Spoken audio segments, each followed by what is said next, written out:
आप देख रहे हैं इंडिया 29 स्टेट्स न्यूज, बढ़ते हैं न्यूज की तरफ। తెలంగాణ బిడ్డని అంటా ఉన్నాడు.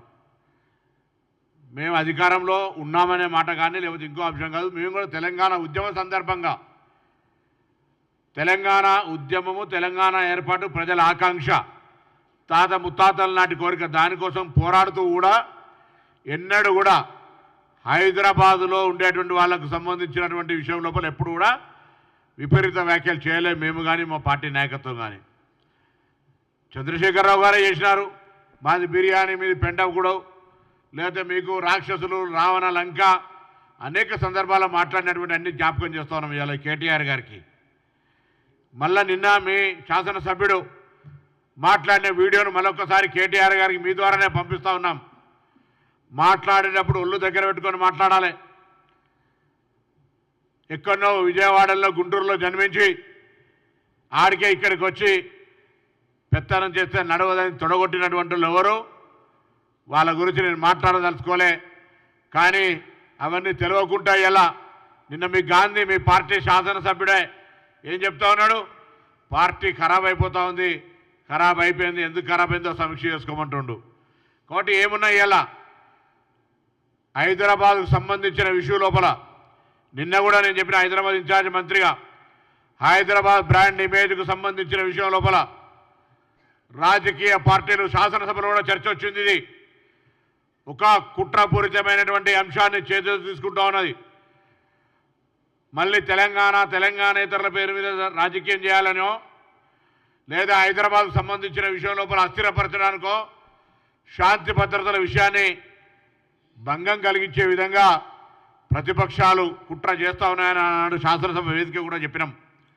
అటువంటి సంఘటనలకు పాల్పడితే నిన్ననే గౌరవ ముఖ్యమంత్రి గారు 3 కమిషనర్లకు మేము కూడా హైదరాబాద్ సంబంధించిన కమిషనర్తో సమీక్ష చేసి ఎవరైనా తప్పుకు చేస్తే ఎంతటి వారైనా ఏ రాజకీయ పార్టీ అయినా ఉపేక్షించొద్దు, ఉక్కు పాదం పెట్టాలని చెప్పినాం. శాంతి భద్రతల విషయంకి వస్తే ఫ్రెండ్లీ పోలీస్ అయినప్పటికీ కూడా లా అండ్ ఆర్డర్ ఇష్యూ వస్తే చాలా కఠినంగా వ్యవహరిస్తామనే మాట మరొక్కసారి కూడా తెలియజేస్తూ ఉన్నాం.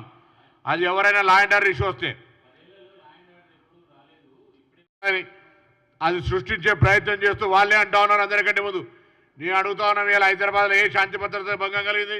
ఏ పౌరులు స్వేచ్ఛగా తిరుగుతలేరు, ఏ పౌరులు గణేష్ నిమజ్జనం జరుగుతలేదు, ఎక్కడ ఇబ్బంది జరుగుతూ ఉంది? ఇప్పుడు సరే, ఇప్పుడు కొంత విషయం లోపల మనకు తెలుసు, వాళ్ళు కూడా అనేక సందర్భాల లోపల ఇటువంటి సంఘటనలు ఏమేమి జరిగినాయి మొత్తం లిస్టు తీసుకొచ్చి గాంధీ భవన్కు సంబంధించి లేకపోతే వాళ్ళు ఏం చేసిర్రు, బీజేపీ వాళ్ళు ఏం చేసిర్రు, అన్ని రకాలు మేము ప్రోగ్రాం చేస్తుంటే రాత్రి అరేంజ్ చేసిన పరిస్థితులు. మేము అలా చారి గారు, మేము అలా చేసేవాళ్ళం కాదు. మా గాంధీ పార్టీ మేము ఇలా ప్రతిపక్షాలకు స్వేచ్ఛనిచ్చే విధంగా ధర్నా చేసుకోమనం. మీ శాసనసభ్యుడు రెచ్చగొట్టి 11 గంటలకు జెండా ఎగరేస్తా అంటే తప్పులేదు, ఆ శాసనసభ్యుడు ఇంటికోవడం తప్పే. ఏదైనా 2 తప్పే పట్టుకుంటున్నాం మేము. ఎవరైనా ప్రజలు ఇండ్ల మీదకి పోయేటువంటి ప్రయత్నం జరగద్దు. అది ఏ పార్టీ, గాంధీ గారైనా ఇంకొక వ్యక్తి అయినా భౌతిక దాడులకు సంబంధించి ఇండ్ల మీద దాడులు అనేటువంటి రాజకీయ సంస్కృతికి పొరపాటు.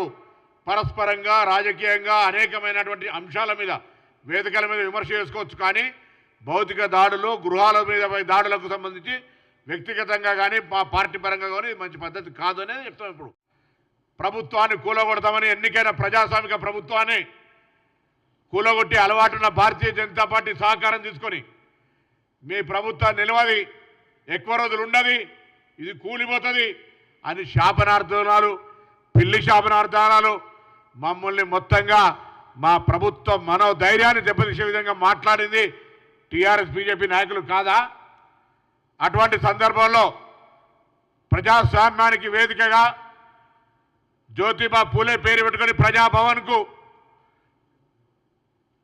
సచివాలయం, డాక్టర్ అంబేద్కర్ సచివాలయం సాక్షిగా ప్రజలందరికీ తలుపులు ఓపెన్ చేసి ముళ్ళ కంచెలు తొలగించి ప్రజాస్వామిక పరిపాలన చేస్తూ ఉంటుంటే ఈ ప్రభుత్వం కూలద్దు, ఈ ప్రభుత్వం పేద ప్రజలకు న్యాయం చేయాలని శాసనసభ్యులు మా పార్టీకి వస్తూ ఉంటుంటే ఇవాళ వాళ్ళ మీద బురద జల్లుతూ ఉన్నారు. మీరు చేస్తే రాజకీయ నీతి, మేము చేస్తే వ్యభిచారమా? ఎట్లా జరుగుతుంది? మీరు రాజకీయ పునరేకీకరణ అంటా ఉన్నారు అన్నాడు. అవును, నేను అడుగుతాను. మళ్ళీ కూడా చెప్తాను. India 29 States News. Please support my channel, like, share and subscribe my channel.